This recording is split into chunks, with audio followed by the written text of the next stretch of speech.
I used to eat, I don't eat cheese anymore, but I just like to be around people that eat it.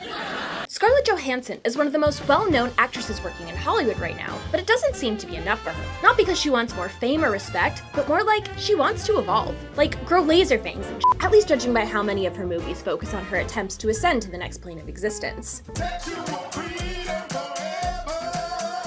Although you could make the case that this started with Under the Skin, in which she plays a seemingly featureless goo alien trying to construct a sexy human body for itself, this weird typecast probably began with Her, where Johansson plays a smartphone AI named Samantha who falls in love with her user, played by the Joker. That's really weird. Is that weird? Do you think I'm weird? By the end, Samantha and other AIs upgrade themselves and evolve into beings with pure energy, leaving Earth for a world beyond physical space. Yeah, this movie invented the metaverse, and Scarlett Johansson as Mark Zuckerberg is my point, I think.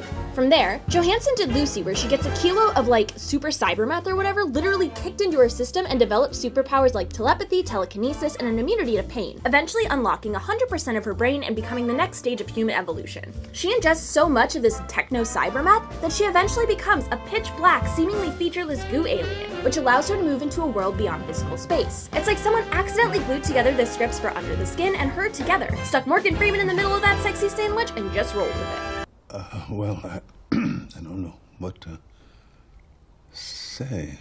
The idea of Johansson wanting to be more is also explored in The Island, where it's revealed that she's a clone created as a spare organ factory for a rich person. But like most of us would be, she's not content living a second-class subservient existence, so she escapes, and I honestly don't remember what happens after that, but I assume she wins. Also, it's Michael Bay, so I assume things explode. What? Copies? What are you talking Why? about? Then, in 2017, Johansson starred in Ghost in the Shell as Mira Killian, the first successful transplant of a human mind into a fully cybernetic body. Johansson once again essentially becomes the next step in human evolution by presenting some pretty profound questions about what it means to be human in the first place. Unfortunately, the movie was ultimately a flop. Perhaps one day the world will stop seeing race. And speaking of things, Mads Mikkelsen sucks at it. Before capturing and presumably eating Hearts with his star Nolan Hannibal, Mikkelsen reportedly told his agent to keep an eye out for any badass roles he might be good for. Unfortunately, they must have had a bad connection because his agent seemingly only heard roles, eyes, bad. After all, Mikkelsen's first big Hollywood role was in Casino Royale, where he plays a terrorist financier with an injured eye that occasionally leaks blood like he's been playing too many video games. Or like he's been in too many video games because he also has weird leaky eyes in Death Stranding.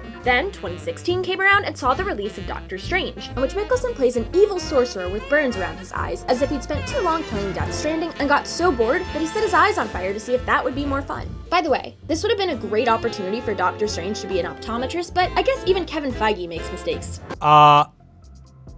I mean, yes. 2019 did not slow down Mads' weird vendetta against eyes, as that year he played Duncan Wiesla, aka the Black Kaiser, in the Netflix action thriller Polar, for which he sported a fashionable eye patch, not unlike his fashionable eye patch from the Three Musketeers. And speaking of body issues, why is Ryan Reynolds always swapping bodies?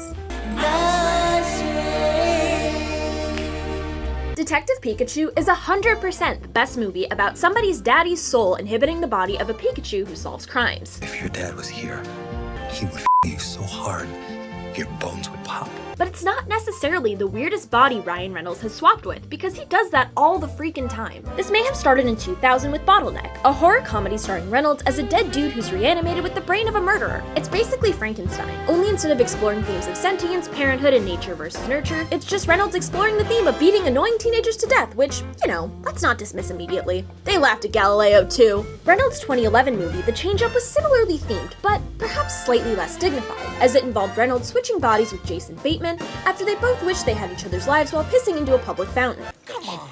What, it snipped? Then, in 2015, Reynolds starred in Self-Blessed as a man who pays off his daughter's medical bills by selling his body to a company that implants the consciousness of a dying billionaire inside of him, artificially extending the billionaire's life.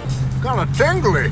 Reynolds also dabbled with the whole being inside of a body that's not his, like the world's worst mortician thing in 2013's R.I.P.D. There, Reynolds portrays a ghost cop who appears as An old Chinese guy? when on Earth. Similarly, in the movie The Voices, he lends his voices to a cat, a dog, a deer, and other animals he thinks are talking to him thanks to his schizophrenia. In her eyes, you're a ridiculous peasant. Oh, yeah. Guess what? I'm not a peasant, Mr. Whiskers. He doesn't lend his voice to the severed head of a woman he murdered who talks to him from his fridge, though, so...